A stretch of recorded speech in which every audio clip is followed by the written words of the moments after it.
Today, I will be rating most of the waifus from this current anime season. Of course, this tier list will only be limited to shows I've seen, but one thing I do want to make clear, I'm not talking about every single waifu from said shows I've seen, because I'd be here all day and this video would be too long.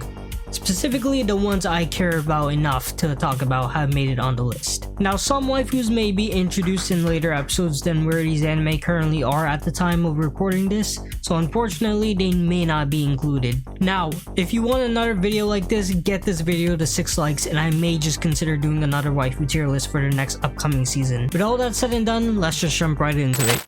Starting off with Aki Adagaki from Masamune-kun's Revenge. Aki is her classic tsundere character, which obviously means she was a bitch at first, but gradually becomes more likable, and throughout the series she comes to understand her feelings for Masamune more. With season 2, I think she has gotten major progress as a character, and romantically wise, especially with her backstory now learning she never rejected Masamune in the first place. While I don't think she's the best waifu in the show, because that spotlight belongs to Kojiro, I think her interactions with Masamune are cute. Just kinda fucked up she was holding on him Rigasso. She is a solid B tier. Koiwa Yoshino from Masamune-kun. Yoshino is a base character. She became even more based in season 2, her having a quirky personality and being voiced by Horimiya makes it even better. She started off kind of fucking around with Masamune but ended up indirectly setting him and Aki up to be together. Despite that, I feel like she should end up with Masamune rather than Aki, because she might have some indirect feelings hidden for him as well, with all the time spent together helping Masamune with his revenge. Plus she has a great character design, and who doesn't love a character with some solid designs? Okay, so we have our first A tier. I think I'm gonna move her like at a low A tier later on once I get more people on A. Fujinomiya, I already forgot her last name, also from Masamune-kun. Fujinomiya is another great waifu despite her case being love at first sight with Masamune. She's straightforward and is just on it right away when she has the moment to express her feelings and doesn't try to go around corners or play the tsundere. And that's what makes her a lot more likable than Adagaki in the romantic perspective.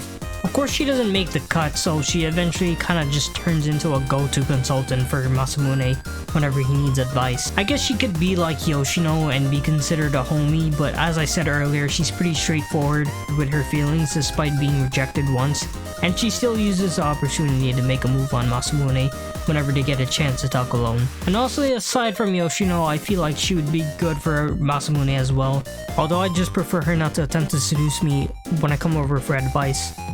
I think I'm gonna put her in B tier, although I'm not sure if that's completely fair because Yoshino's in A. Then again, I kinda like Yoshino more than her. Sayonji Sarasa from Liar Liar.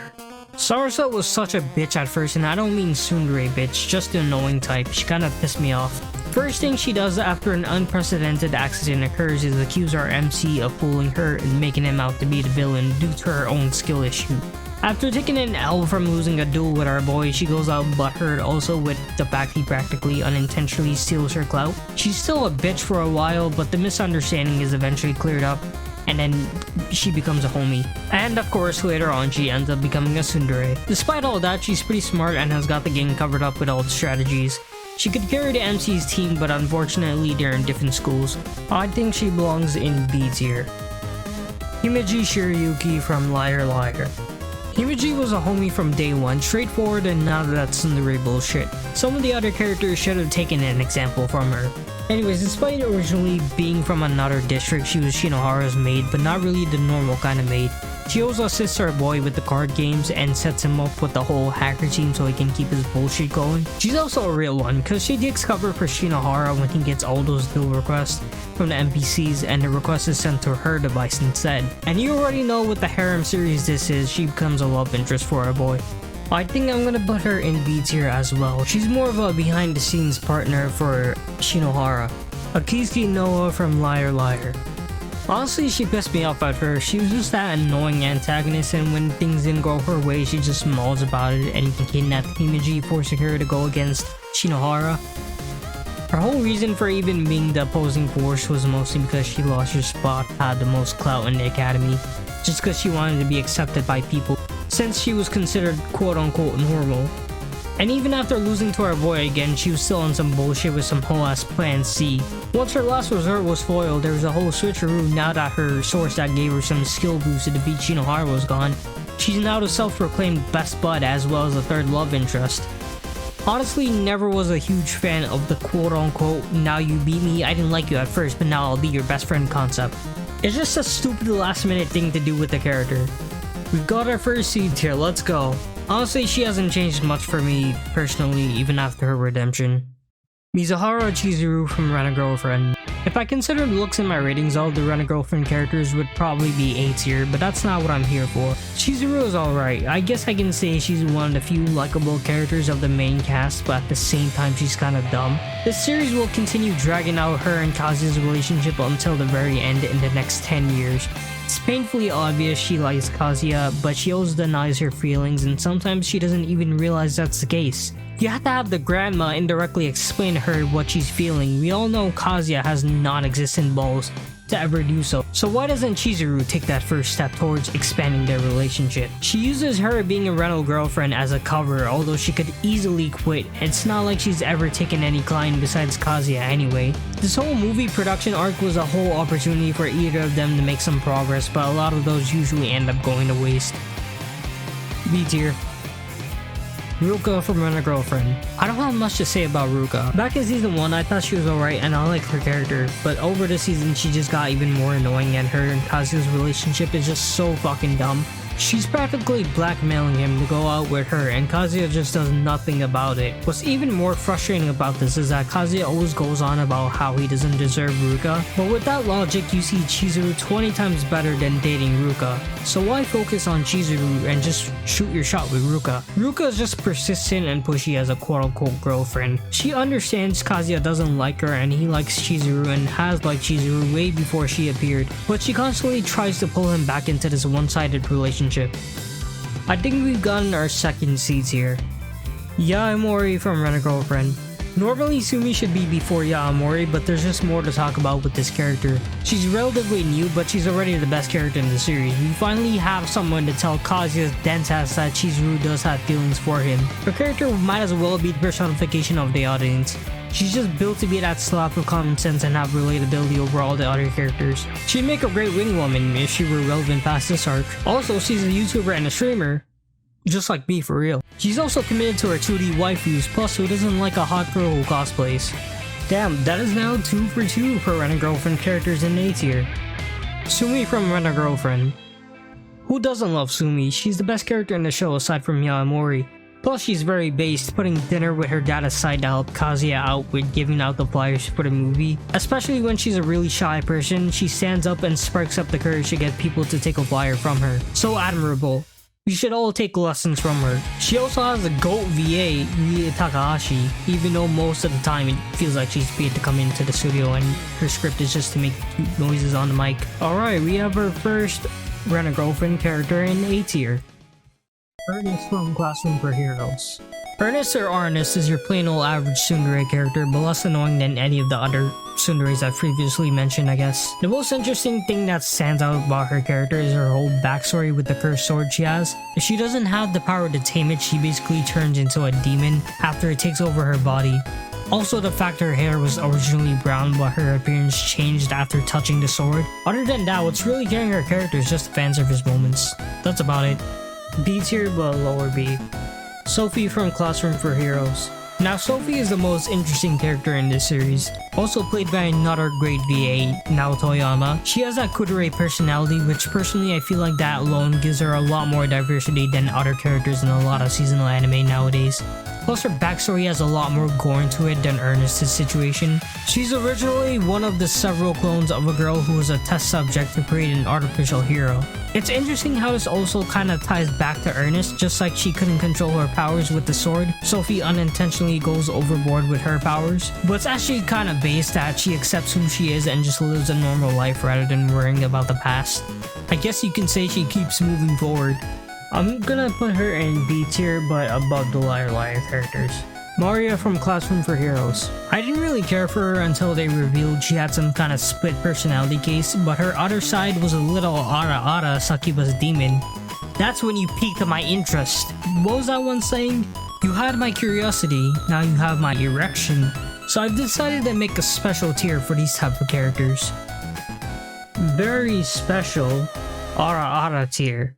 Elinalise from Mushoku Tensei.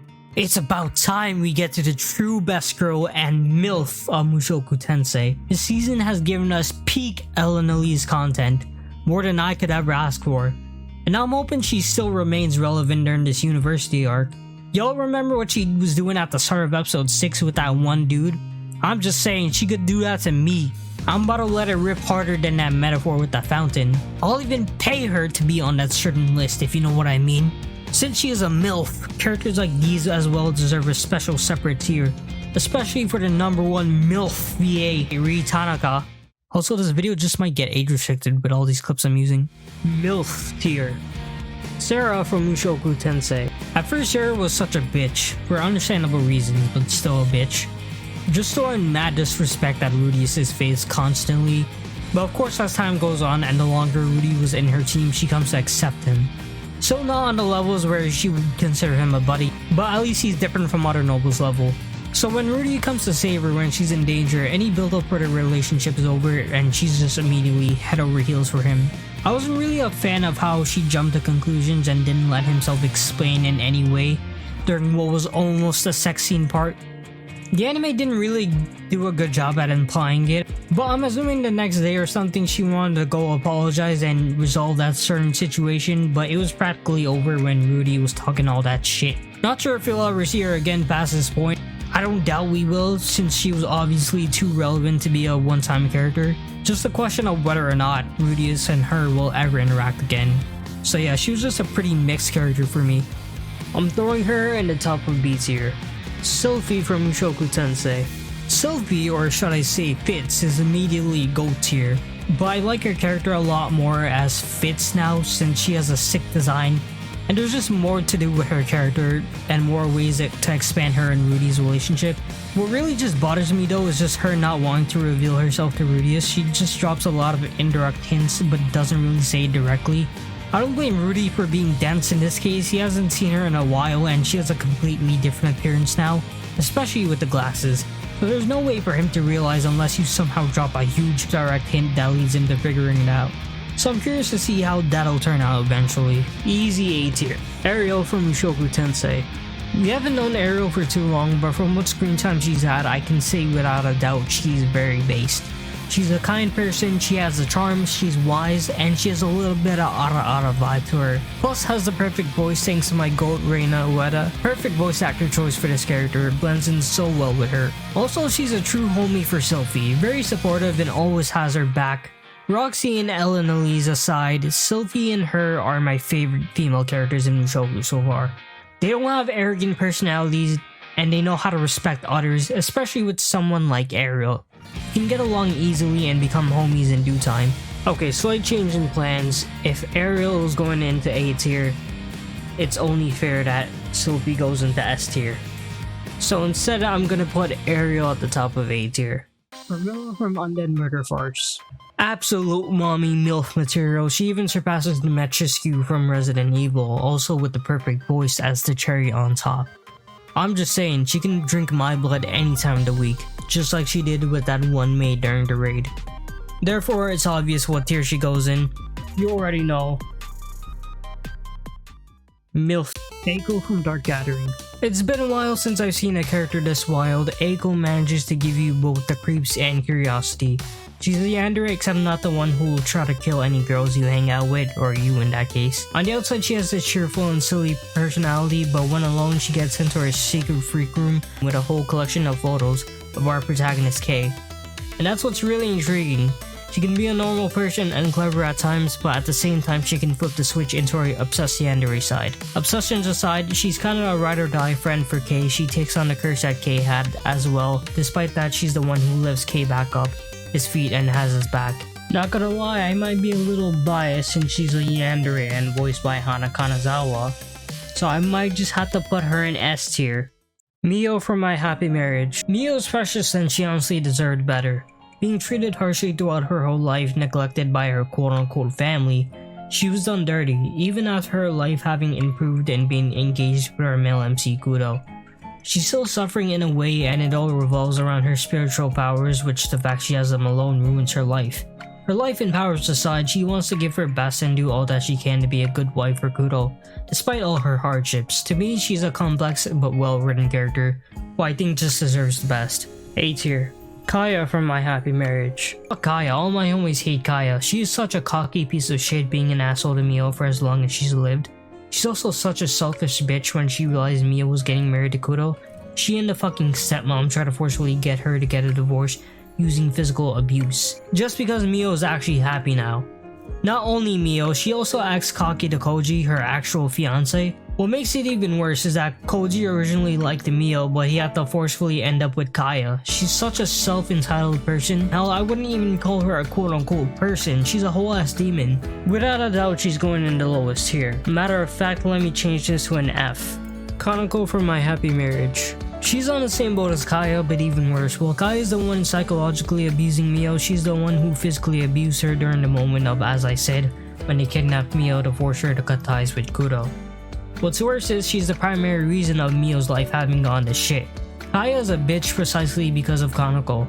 She practically fucking groomed Kaya to raise her to be like that to Mio. Even Mio's bitch of a dad who already gave up on her because of her lack of spiritual powers became even worse because of her. Instead of being the worst character in the show, I will say she's second to worst because she's not as relevant as Kaya is. She's gotta be lower than Kaya, so she belongs in hell tier, and I don't mean just a tier. BA from The Girl I Like Forgot My Glasses.